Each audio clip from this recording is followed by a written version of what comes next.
The region is ready for the lowest alert level 1 status by March 1st. Recommendatory lamang po ang Metro Manila Council.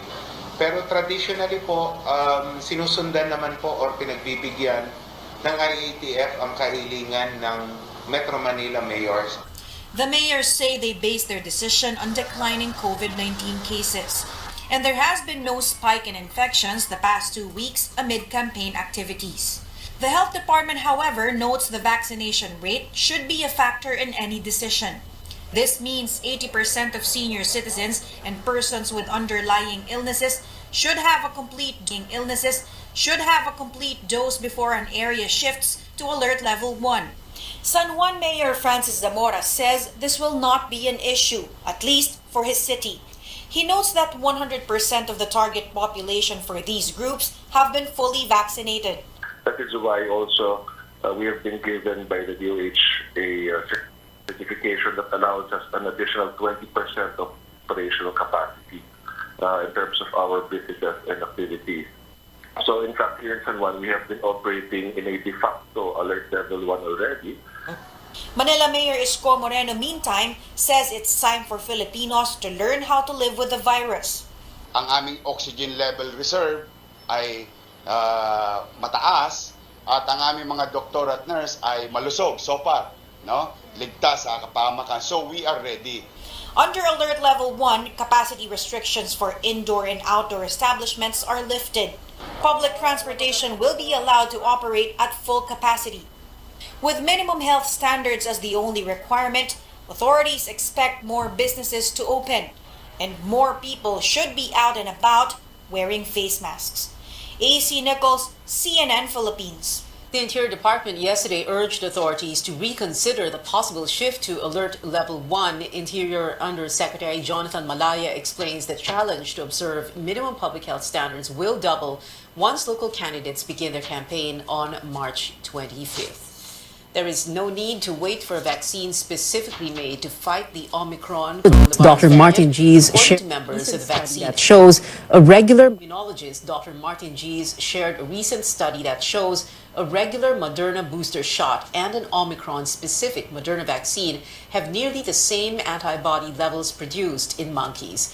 The antibody level from the primary doses of Moderna vaccines against the Omicron variant declines at the 6th week of getting fully vaccinated. A further significant decline was noted after 41 weeks. The antibody levels increased by tenfold after a third Moderna shot. It suggests here that you don't need to have an Omicron-specific vaccine just to be able to kill the Omicron variant. Okay na yung original Moderna vaccine lang yung gamitin mo kasi it's also already enough to provide you high antibody titers. And in fact, mas mataas pa siya ng konti kaysa dito sa binigyan mo ng Omicron-specific vaccine. Giz also says a separate study on monkeys showed the benefits of Moderna vaccines in reducing the viral load on infected patients. No virus was detected on vaccinated monkeys on the 8th day of the infection. But Giz clarifies these studies need further validation, including human trials. Meanwhile, infectious diseases specialist Dr. Jean Salante reminds the public COVID-19 cases could still rise again. That's why everyone who is eligible are encouraged to get boosted. Yung nakatanggap ng primary vaccine series, it's not enough protection. You need a booster. Now, if you want to transition to a lesser alert level and you want to be protected, that should be the current focus now, especially the vulnerable population.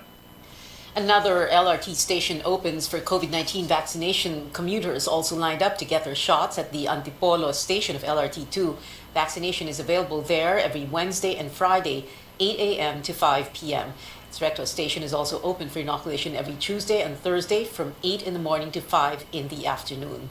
Vaccines are urged to pre-register online. Flashed. Screeners can provide them the appropriate vaccine brand.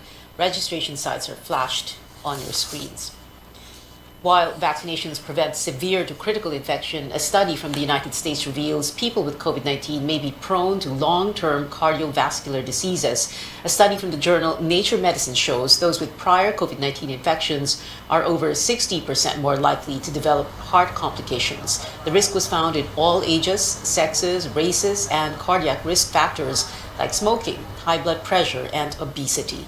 The study, however, was done in January last year before vaccines became widely available. Global headlines now. U.S. President Joe Biden imposing tough sanctions on Moscow over what he calls, quote, the beginning of a Russian invasion into Ukraine. The first tranche of sanctions will be against 2 financial institutions and Russian sovereign debt. Biden says he will also impose sanctions on Russian elites and their family members and will not go easy on Russia if they go further with the invasion.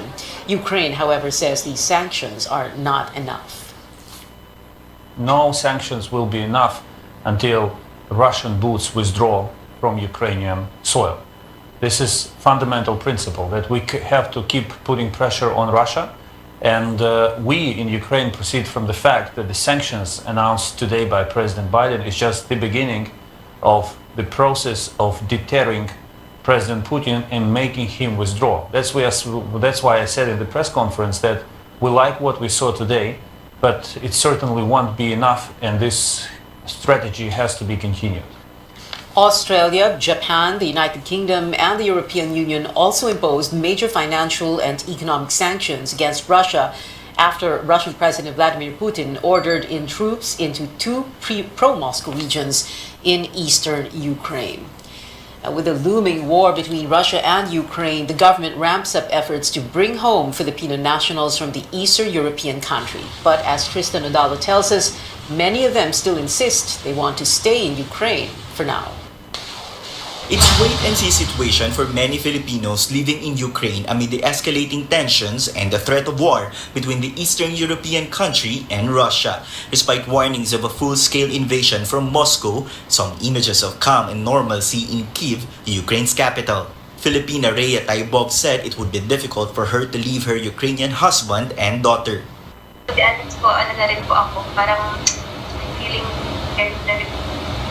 Kasi hindi ko alam ano yung mangyari. Ngayon po, talagang okay kami dito, normal po, as wala, hindi naman po nag-start gulo na sinasabi nila na mag-start po ng February 16. And then sabi nila, Sunday. So, everyday po iba-iba. Rhea says most of her Filipino friends in Ukraine also want to stay for now despite the uncertainty of the situation. Hindi po sila uuwi unless mandatory evacuation or mandatory na daw po na ng embassy na pauwiin po ng amnesty. Foreign Affairs Secretary Teddy Boy Locsin Jr. says their primary concern is to take Filipinos in Ukraine out of harm's way. The government is trying to bring them to the nearest sanctuaries the fastest possible way. OWA Chief Hans Kakdak adds that they are closely monitoring the situation on the ground and that in-country relocation is underway. Sa ngayon, wala pa namang report ng naglalabanan ng mga military forces. Basta ang sinasagawa ngayon is in-country relocation ng mga OFWs.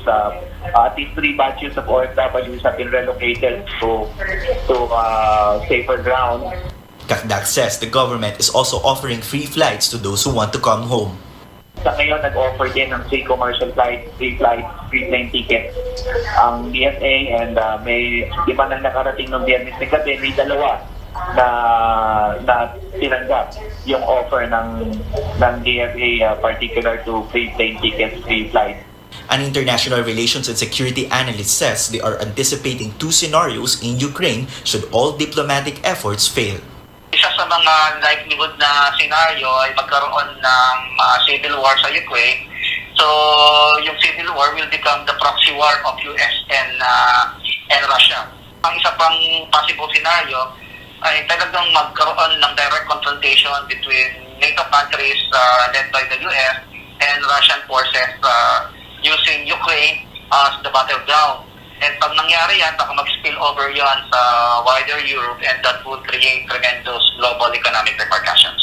The analyst adds that the effect of a full-blown Ukraine-Russia war could also be felt in the Philippines. Apart from the geopolitical impact, there's also a worrying economic fallout. Experts say oil and gas prices will reach record highs as the Russian and Ukraine conflict escalates. Krista Nodalo, CNN Philippines. When we come back on Newsnight, 7 vice presidential and 9 presidential candidates set to face off for the first time this weekend, we give you a glimpse of what to expect in the much-awaited political showdown. And find out how you can watch the upcoming BTS concert right here at home. Stay tuned.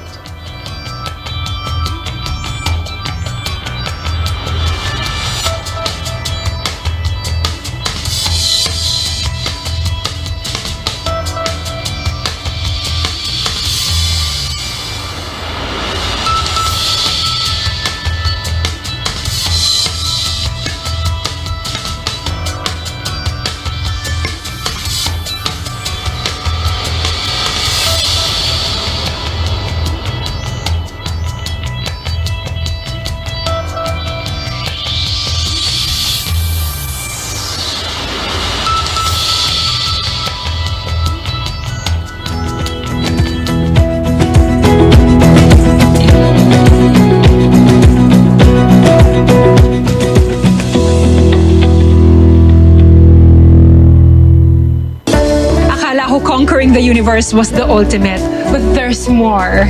Dahil tinawag ho ako ng Panginoon for a major purpose. To guide the youth, help communities, and to bring others closer to Him. Kaya I take care of my health through proper diet, exercise, and MX3 capsule. I am ready to serve. Kasi para sa Panginoon, hindi lang ako fourth runner-up. First place ako sa puso niya. Mahalagang paalala, ang MX3 capsule ay hindi gamot at hindi dapat gamitin panggamot sa anumang uri ng sakit.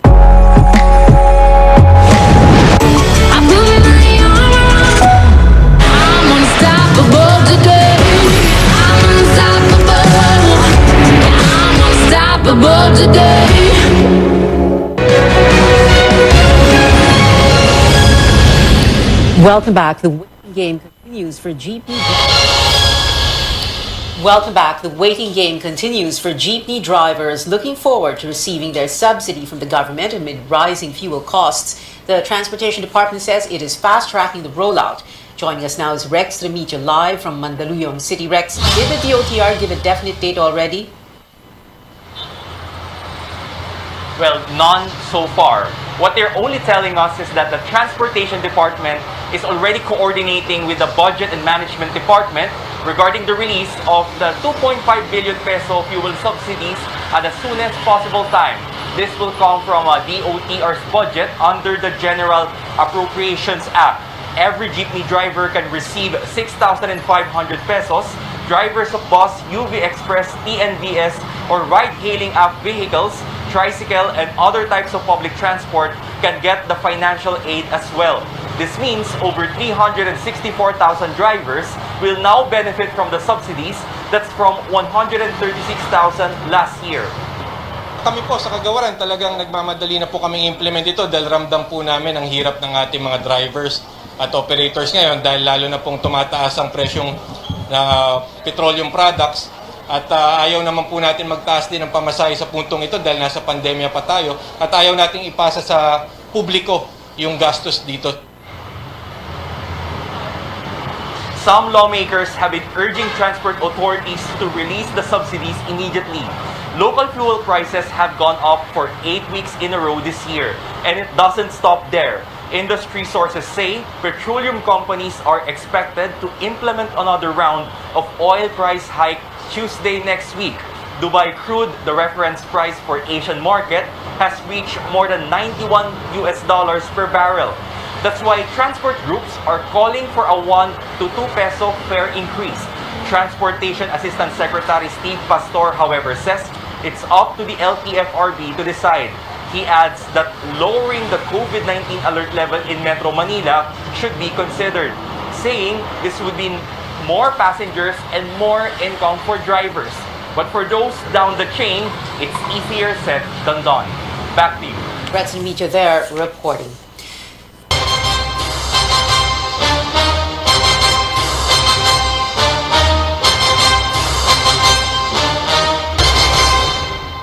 Well, 75 days before the Filipino votes, research agencies remind everyone not to decide based on results of pre-election surveys. Pulse Asia and Okta Research say surveys are merely snapshots of preferences in a specific period.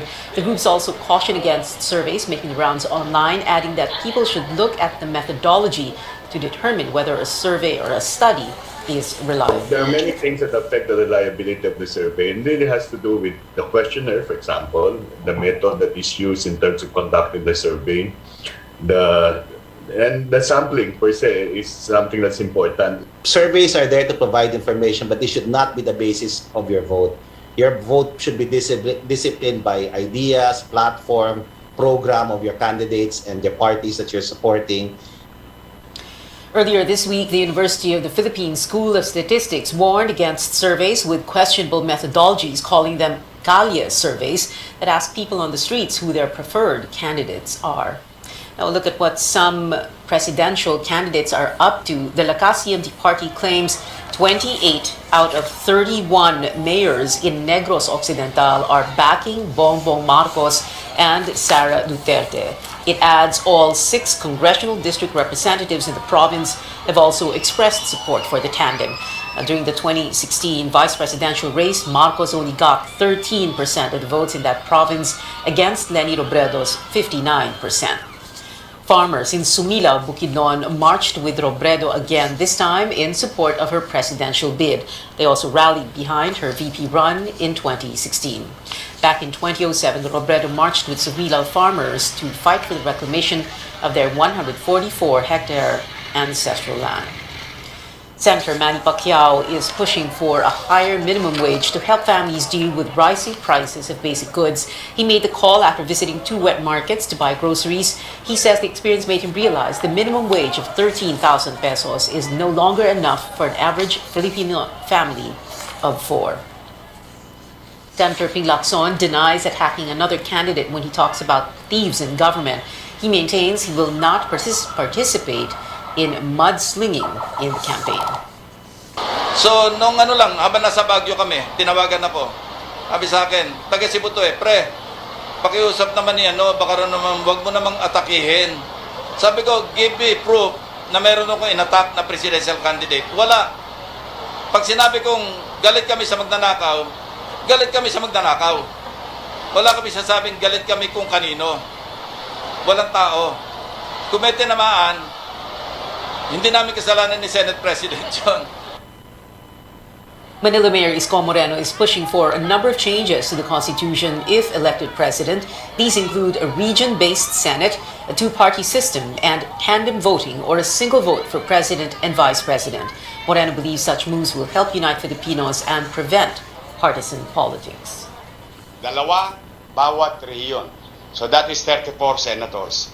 Ngayon, at least papanatag yung mga taga-Samar, taga-Leyte, o taga-Iloilo, o taga Batanes, o taga Tawi-Tawi, na meron silang senador na kapitbahay nila, alam ang kultura, tradisyon at kostumbre nila, o yung kanilang mga pamana, na makikipaglaban sa resources ng gobyerno para dalhin sa kanilang mga relihiyon at kanya-kanyang lugar.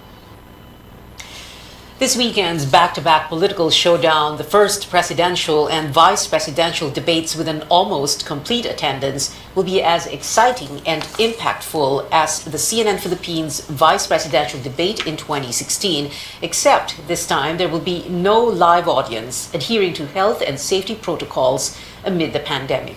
Our senior correspondent David Santos gives us a preview of what to expect. Inside the debate hall at the University of Santo Tomas, a significantly smaller and socially distanced crowd as part of extra precautions during this pandemic. Only about 200 people, including credentialed staff, will be allowed in. Debate partner Microsoft Philippines will provide the technology for a virtual and interactive audience. Well, in coordination with UST as our venue, they have set the health protocols. So there will be testings for all of the staff, the crew, the suppliers, and even security. Candidates can be accompanied by an entourage of up to 10 people. Everyone has to present a negative COVID test taken within 24 hours, as well as vaccination cards. Mask wearing will be mandatory. 9 presidential and 7 vice presidential candidates had confirmed their attendance. On stage, they'll be standing at least 1 meter apart. There will be no handshakes, while the small crowd in the audience will be discouraged from cheering or heckling.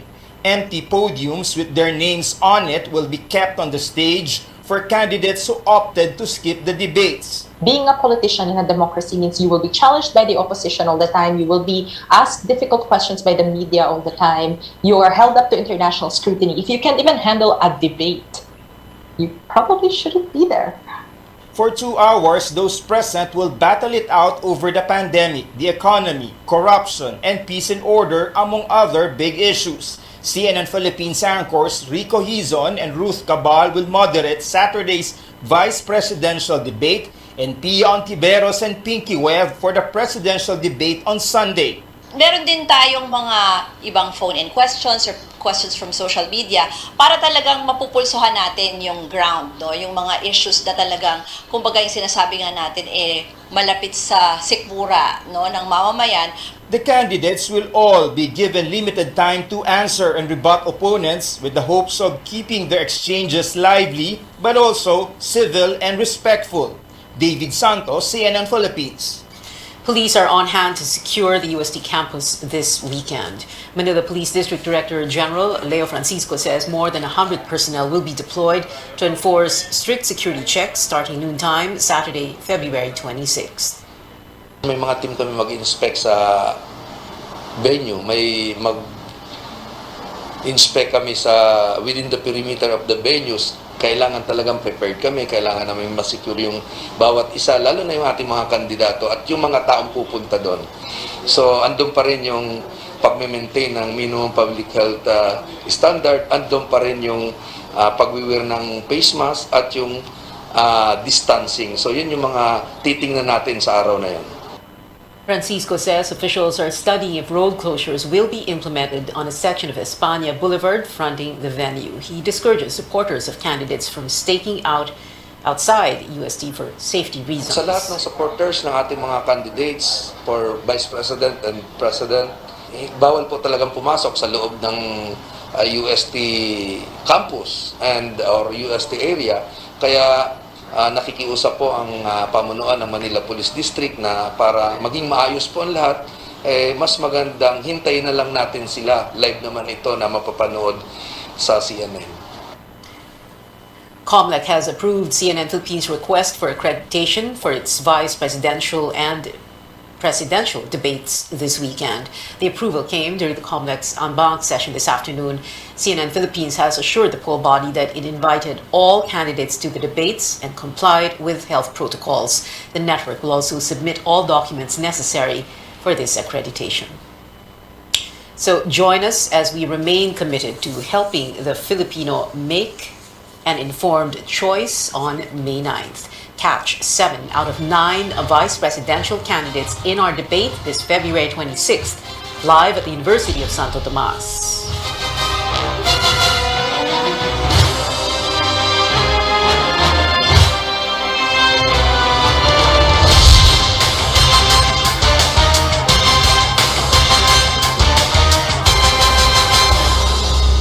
Watch 9 out of 10 candidates face off at the presidential debate on February 27th, also at UST, only here on CNN Philippines.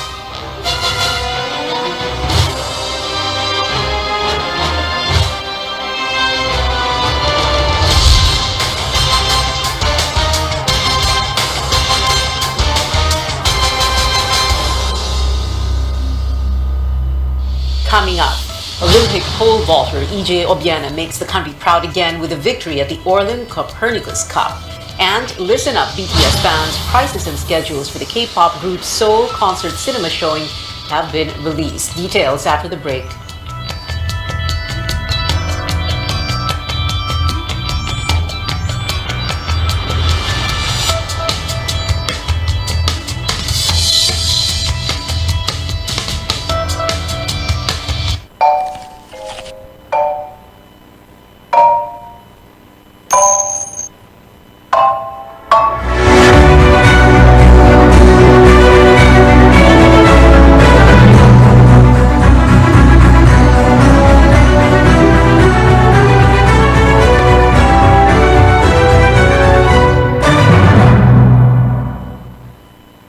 So many questions about what is the federal government doing. Do you get the anger that is out here? How concerned are you about the front line? You don't believe that there's a racial divide here? Looking back, as president, did you tell the story of race in America enough, do you think? All the places I've been and all the things I've seen, all the people I've talked to, I carry with me. They're part of what I do right here, holding the powerful accountable, keeping them honest. AC 360, Tuesday through Saturday only on CNN.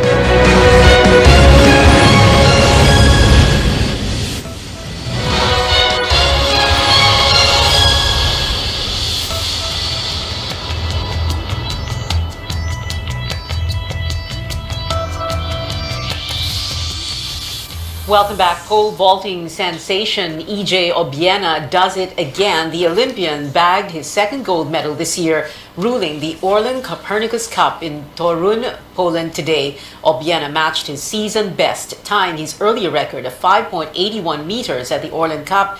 But Obiena may not get to defend his title at the 31st Southeast Asian Games under the national team. The Athletics Track and Field Association says he's still not in its training pool.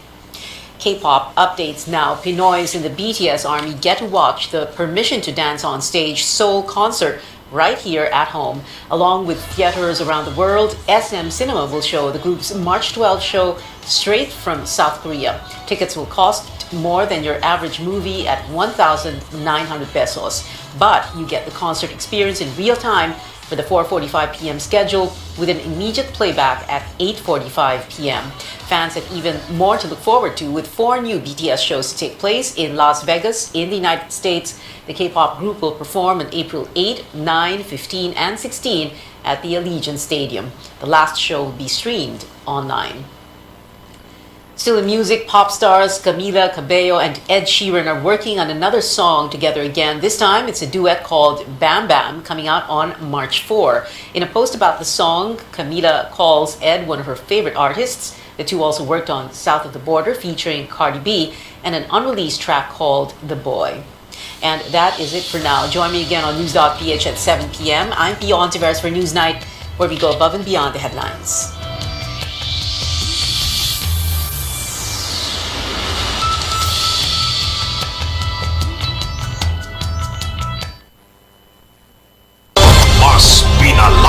Pinalawak, mas pinalakas, RPN sa iba't ibang mga lalawigan. DZRL pati DZBS Baguio, DZKI Iriga, DYKB Bacolod, DYKC Cebu, DXKS Surigao, DXKD Dipolo, DXKO Cagayan de Oro, DXKT Davao, DXKP Pagadian, DXXX Zamboanga, DXDX General Santos. RPN Radio Philippines Network, DXKD Dipolo, Radio Ronda, member, kapisanan ng mga broadcaster ng Pilipinas.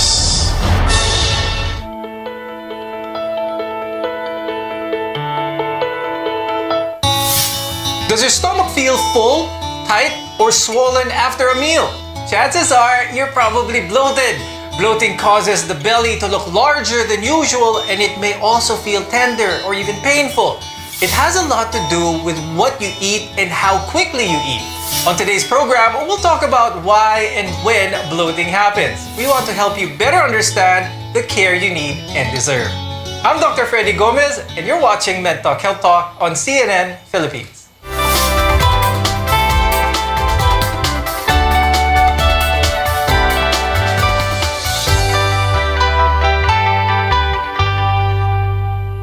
Bloating can get in the way of work or day-to-day activities, and it's common among both children as well as adults. To talk about this and more, let's welcome our guests. With us is Dr. Eric Yasay. He's a gastroenterologist and clinical associate professor at the UP-PGH. Also with us is Dr. Maricar Esculto-Can. She's an internal medicine specialist and clinical nutritionist from the Makati Medical Center. Now, gas is the most common cause of bloating. It builds up in the digestive tract when you inhale air or when undigested food breaks down. I'll start the discussion first with Dr. Eric. Dr. Eric, what are the causes of increased gasiness? Yung mga common causes nito? Well, yung bloating nga can represent increased gas production in our body. In the vernacular, it is more commonly described as kabag, empacho, or hindi natunawan. So pinakamadalas, bloatedness or the sensation of feeling of fullness occurs after eating or a drinking spree kapag napainom ng marami or nakakain ng madami yung mga pasyente natin. It is caused because of increased acid production and gas formation when our body starts to digest food. No? So yun yung mga most common. And then other than that, of course, we also think about decrease clearance of gas or kung mabagal yung paglabas ng gas sa ating digestive system or kung may blockage. dun sa digestive system. These things can either increase your gas production or decrease your clearance of gas in your GI tract. So is it mainly that? Ganun ba kasimple na pagpapalit mo lang ng bilis ng pagkain, will this be able to alleviate bloating? Most commonly, nalipasan niya ng gutom or walang time kumain. That's why ang bilis nating kumain. And sometimes kapag bumabawi, yan yung tinatawag ko sometimes to my patients, actually is the reason why you produce more gas because you have to put out more acid and digest food, and then that will give you more gas than more than the speed of eating per se. And then, of course, kapag nagmamadali, you tend to eat in gulps, so mas madami yung nasaswallow na air. So that can also add to that. But you may also be feeling more bloated than usual these days, and the latest culprit is, of course, stress.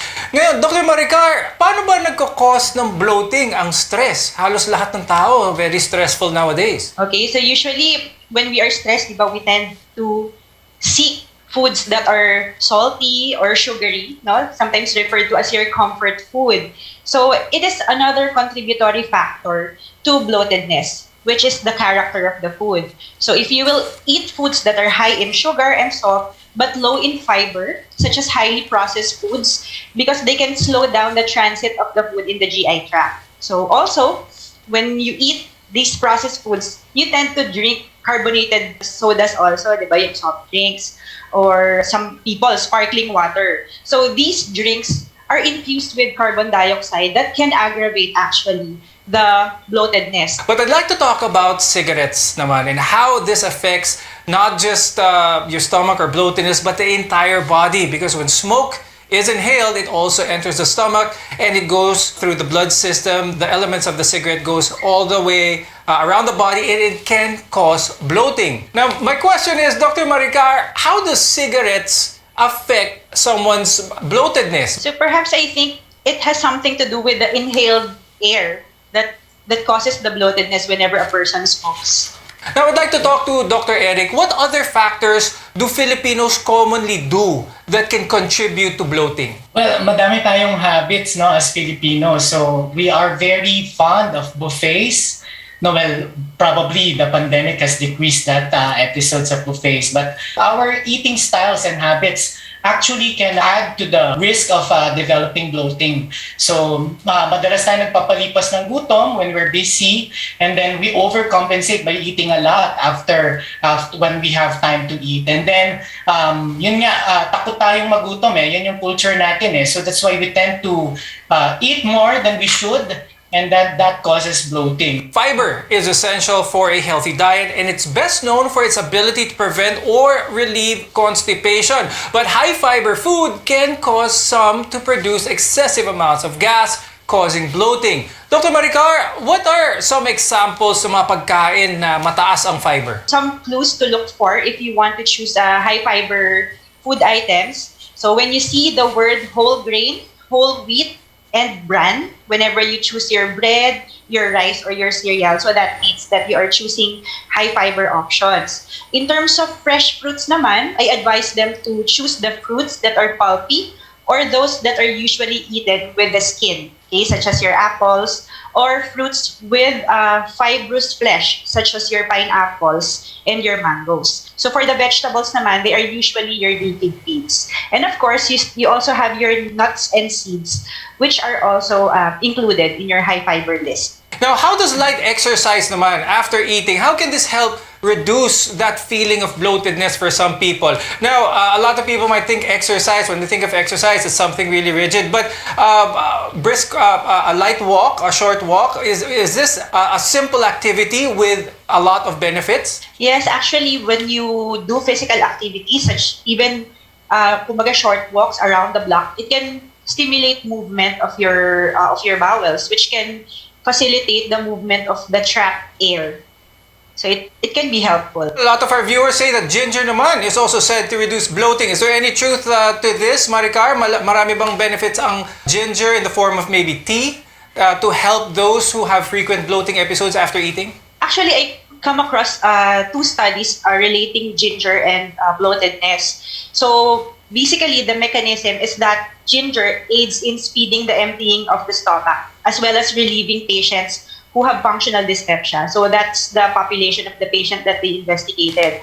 But for these studies, what they used are ginger capsules. So the dose is at 1 to 1.5 gram in divided doses per day were used. So the authors of the study also included in the conclusion that ginger tea, so ginger in the form of tea, may also offer similar benefits, but they were not able to do a study using the tea. Dr. Eric, meron ba kayong mga tips para sa mga viewers para mas ma-minimize ang kanilang feeling of bloatedness pagkatapos nilang kumain? Apart from small frequent feedings, no, so wag kumain ng sobrang dami. Tama yung sinabi ni Dr. Maricar, no, to walk, no, because the pull of gravity can help bring down the food to the lower parts of the GI tract. Yung iba kong sinasabi to my patients would be to do a food diary. So what is a food diary? It's a list of food of your triggers. Very important yung food diary because the triggers are different from person to person, no? So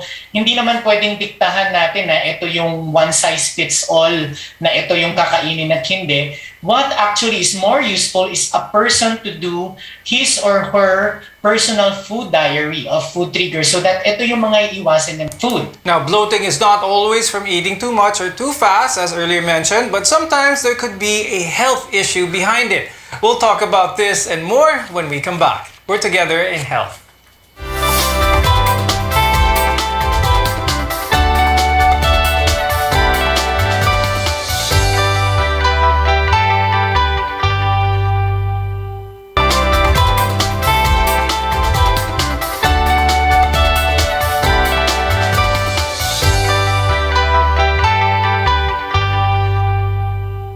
Bloating is usually normal, but it can also be something serious. How will we know if it's just a nuisance or a cause for concern?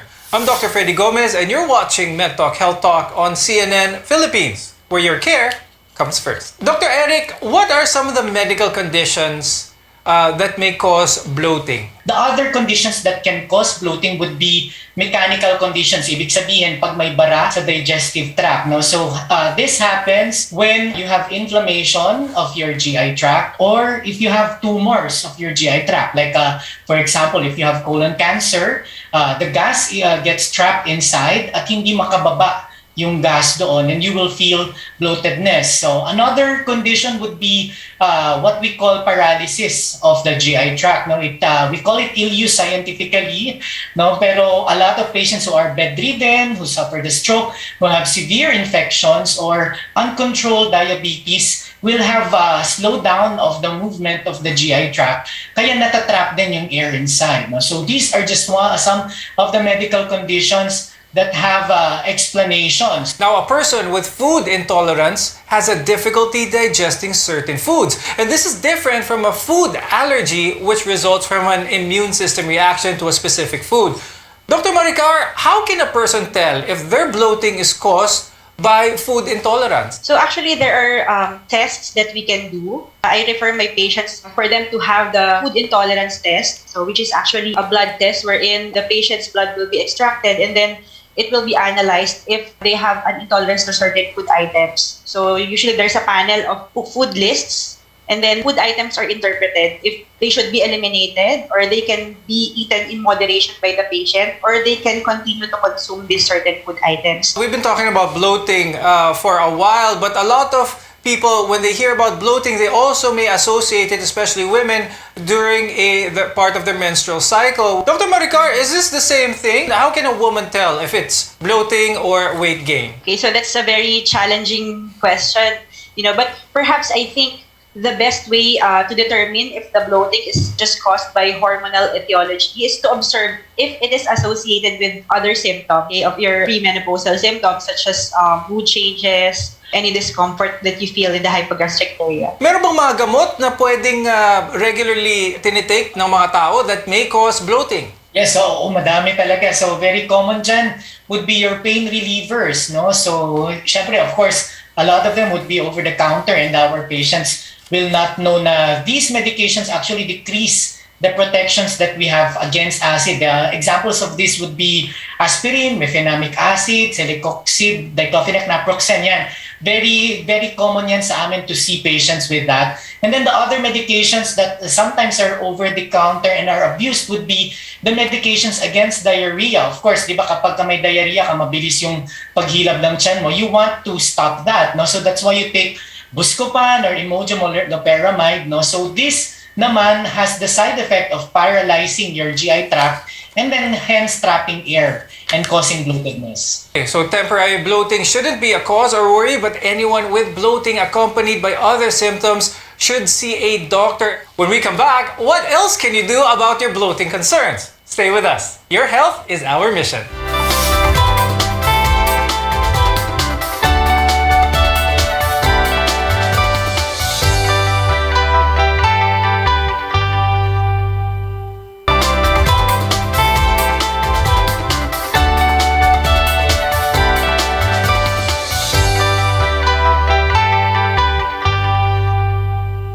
In most cases, the symptoms of bloating can be prevented by adopting a few healthy lifestyle changes. I'm Dr. Freddy Gomez, and this is MedTalk Health Talk on CNN Philippines, where your connection to healthcare. Swallowing air can be one reason why you're bloating, and there are a number of things that you can also avoid. And one of those we've been talking about is carbonated drinks, for example. Dr. Maricar, we've been talking about carbonated drinks, bawal ito, high salt, high sugary foods. What else? What other common foods do Filipinos eat na nakakapag-contribute sa bloating? Actually, isa sa hindi namin na-mention kanina, yung chewing of gum. Usually, it also causes bloatedness because when you chew gum, you also swallow air. Eating in a rush. So, yun, kumbaga contributory din, which I think it was already mentioned na rin kanina. Okay, now when it comes to home remedies, Dr. Maricar, meron ba kayong masasuggest sa mga viewers for those who feel simple bloating for that matter? Is there something at home that they can do to relieve that sensation? Okay, so aside from the dietary factors which we have already discussed, so some experts may also recommend to do certain exercises, di ba, even at home. Kasi even if we encourage the patient to walk, it's difficult with our current restrictions. Okay, so there are some experts who say that there are certain yoga poses that the person can do to facilitate the relaxation of the hips and lower back, to facilitate the release of the gas that build up in the colon. So there are also abdominal massages that can be done. So usually it is done in a circular clockwise motion, starting from the right anterior hip bone, going up across the rib cage, and then down to the left anterior hip bone and across the hypogastric area or the puson area. So you can do circular motions. But I would just like to remind that if you will do these exercises, at least give your stomach a time to empty. So that usually takes mga 2 to 3 hours. So if after that interval, you still feel uncomfortable and you still feel that there is trapped air in your tummy, so you can try to do these maneuvers at home. Okay, very good advice. First time I heard of those exercises. I'm going to try that next time I feel bloated. Now, Dr. Eric, the whole point of trying to relieve the symptoms of bloating is try to let the gas out, try to release that gas. But are there medications that you prescribe your patients who have a more difficult time, those with bloating sensations that last for more than 2 to 3 hours? We first try to analyze what causes the bloating. So if it's hyperacidity, we give antacids, or acid suppressants. So if there's a motility problem, ibig sabihin hindi gumagalaw talaga yung bituka, we can give prokinetics. So some of this would be, our viewers will be more familiar with Placil, like metoclopramide and domperidone, or Motilium. So these are just some of the medications that can make your GI tract move. Others would be yung mga antispasm naman. This would be, of course, relying on a diagnosis. So it's very important na before you self-medicate, you try to analyze first kung ano talaga yung nararamdaman, especially if you have alarm symptoms na bumabara yung bituka. Dr. Maricar, before we go, do you have any advice for our viewers with regards to the proper diet or what kind of diet para ma-minimize naman ang bloating? We usually recommend talaga an individualized diet approach. Okay, so we emphasize that there is no one-size-fits-all diet. We can give you the general recommendations as we have mentioned earlier, but if you want a more tailor-fit or customized diet, so you can keep a food diary and then you can consult a registered nutritionist dietitian. You can show them the food diary so that they can prepare a good diet plan that is appropriate based on your condition. And Dr. Eric, any parting words or advice for our viewers when it comes to minimizing bloatedness? Well, ako, siguro probably aside from stopping smoking would be your food habits, no? So be aware that we want small frequent eatings. Don't skip your meals. Yan naman yung usual advice. And then of course, when you develop alarm symptoms, seek consult right away. And we're glad you could have joined us here on Med Talk Health Talk. Thank you, gastroenterologist Dr. Eric Yasay and clinical nutritionist Dr. Maricar Esculto-Can. Bloating is rarely a symptom of something serious. For most people, the remedy is simple. Control portion sizes, eat less fats, and eat slow enough, as well as stop smoking. I'm Dr. Freddy Gomez, and this is Med Talk Health Talk on CNN Philippines. We're here to help build a healthier future for you.